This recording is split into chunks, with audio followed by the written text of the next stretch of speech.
that, okay? Because there are times when a government has got to concentrate on just one thing and one thing alone. And achieve it. Yeah. Yes. You understand? Because I've just gotten a report last week from a gentleman who traveled home.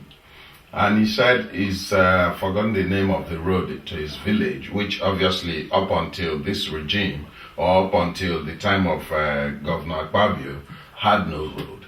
And he said he actually took time to measure the thickness of the tarring of this road. And he was amazed because he said to himself as a layman that nothing can happen to this road in the next 10 years. Now, my point is this. So what you're saying is that these roads are not just being tarred. It's the construction. The construction is to international standard. International standard. And for that to be the case, there must be, you see, you cannot, as the saying goes, put a jack of all trade and master of none. That's true. That is why I'm saying that my approach to this issue, or my take on this issue, is that the governor has his priorities.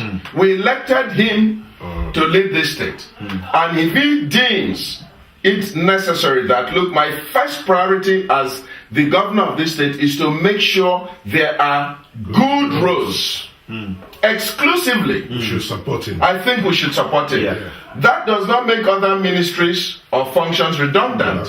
That's why I'm trying to make people understand that it is a case of prioritization. If you're a manager, you cannot want to run all the departments in your company in the same way. You have people, but you must focus on one thing, depending on what you intend to achieve. Okay. Some of the there are lots of people out there who are saying, how could the governor have given all the road contracts to foreign companies and no indigenous company is represented? In fact, probably 100% of the companies out there are all foreign, international companies. And this is a governor who has talked about empowering his people. What do you say to them? Don't they have a case? You see, one key thing that we have to understand is that we want to leave a legacy. I believe that is the intention of the state governor, to leave a legacy when he leaves power. We need to ask ourselves, do we have the manpower within the states? Do we have the expertise in the states to do this job? It would be absurd and it would be out of place if we don't have the expertise within the state, just to wanting our people to patronize them and get them do a shoddy job. If we don't have people within the state that can deliver the job, what is the point? Yeah, but then And I want to believe, how would you empower? I want to believe. Akwa Ibom said, I've got engineers in the United States, in Europe. Why I want to believe that it was a contract. A contract was awarded. A contract was given out. Yes. And I want to believe that our people that have applied for this contract. Yes. And there would have been a laid down requirements. You need to fulfill those requirements. If those requirements are not fulfilled, you'll not be able to get the contract. And I'm of the view that the reason why most of our people were unable to get the contract in question was because of the fact that we could not meet those requirements. And like I said earlier on, it would be absurd just because you're from Akwa Ibom State and you don't meet the expected requirements to get this job done.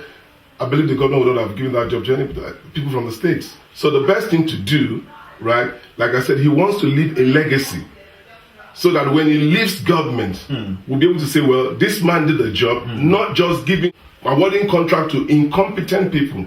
Yes, we're talking about empowering, but you don't want to empower those who cannot do the job. But I mean, because look at Julius Berger, for example.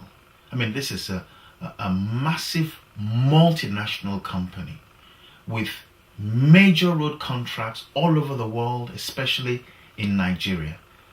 And what people are now saying is that, basically Julius Berger and a lot of these large companies took a bulk of these contracts and pushed the indigenous contractors out. Why come into Akwa Ibom and Uyo and squeeze out the small contractors that are trying to make But do we have the capacity? The person in question that has raised that question, does he have the capacity, the ability to deliver this job? You look at this person, has he got a track record? What has this person in question, what has he done in the past?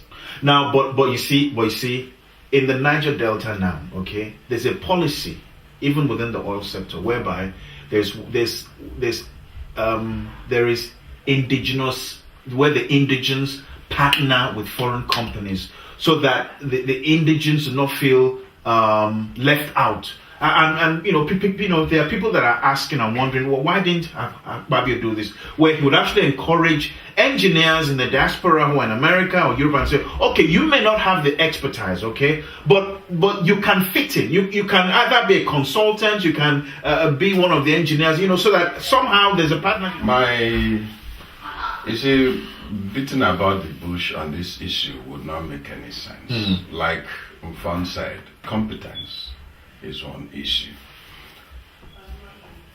The governor, when I discussed this, I asked him this question when we met in London.